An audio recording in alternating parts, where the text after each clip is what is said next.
মনিরে আমার কাছে ফিরিয়ে আনেন। আমি নামাজ পড়ে দোয়া করবো সবার লাগে। আমার ছোট মেয়ে আমার কাছে নাই, আমার মনি আমার কাছে নাই। আমি মনি ছাড়া থাকতে পারি না, খাইতে পারি না, ঘরে ঘুমাইতে পারি না। আমার মনে কে করতে আছে, কে খাইতে আছে আমি বলতে পারি না। আমার মনিকে আপনারা ভাই আমার বুকে ফিরে দিয়ে। আসসালামু আলাইকুম।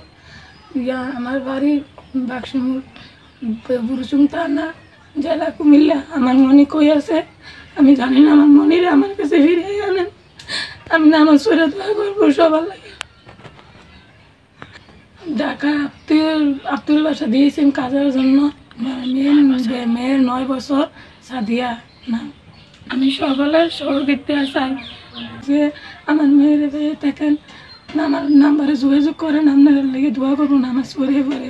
ঢাকা দক্ষিণ কেরানীগঞ্জ, ওই জায়গাতে আমার বোন নিখোঁজ হয়েছে। বৃহস্পতিবারে এসে বলে আমার বোন গতকাল থেকে নিখোঁজ।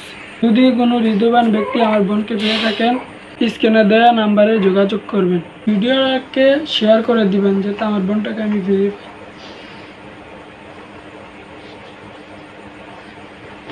প্রিয় দর্শক, আসুন একজন জনমদুঃখী মায়ের পাশে দাঁড়াই, একজন বোনহারা ভাইয়ের পাশে দাঁড়াই। আমরা বর্ণনা করছিলাম যে ঘটনা তা ঢাকায় ঘটেছে। মেয়েটির বাড়ি কুমিল্লায়, নাম সাদিয়া, বয়স 9, পিতা আব্দুল হান্নান মিয়া, বাড়ি বাক্সিমুল, জেলা কুমিল্লা। ঢাকায় তার আন্টির বাসায় গিয়েছিল তার মেয়ের বাবুর দেখাশোনা করার জন্য। যখন সে বাসা থেকে নিচে নামে তখন সে পথ হারিয়ে ফেলে, বাসা হারিয়ে ফেলে, যার কারণে সে হারিয়ে যায়। তখন স্থানীয় থানায় একটি জিডি করা হয়েছে আইনের মাধ্যমে। এমনকি আপনাদের সহযোগিতায় এই মেয়েটাকে যেন আমরা খুঁজে পাই।